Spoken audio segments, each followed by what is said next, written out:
চলো আজকে আমরা ঢাকা বোর্ডের ইংরেজি প্রশ্নের সমাধানটা একটু দেখি। এ দাগের অর্গানাইজার, বি দাগের ল্যাক অফ ব্যালেন্স এবং সি দাগের girls are not regular playing football.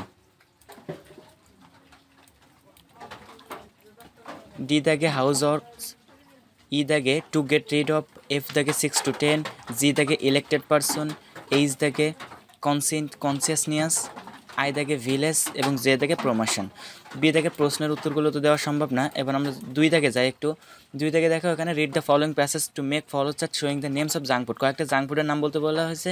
তো এখানে তো তোমাদের একটা বলেই দিয়েছে যে সাল্টেড স্ন্যাক ফুডস। এখানে তুমি ক্যান্ডি, সুইংগাম অনেকগুলো দেওয়া আছে, এখান থেকে যে কোনো 5টা দিলেই হচ্ছে।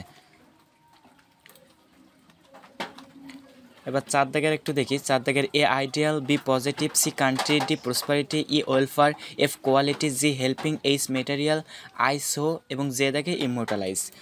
এবার যদি আমরা 5 দাগে যাই, 5 দাগে A aspect, B and, C national, D role, E project, F remarkably, G mention, H elevated express, I Karnaphuli এবং জে ইজিয়ার। এবং 8 থেকে 6 দাগ, এখানে 6 দাগ দেওয়াই আছে, এখান থেকে তোমরা একটু মিলাই নিও। আর বাকিগুলো তো রিটেন সাইড, এগুলো তো আর অ্যান্সার দেওয়া সম্ভব না। তো আজকের ভিডিও পর্যন্তই। আল্লাহ হাফেজ।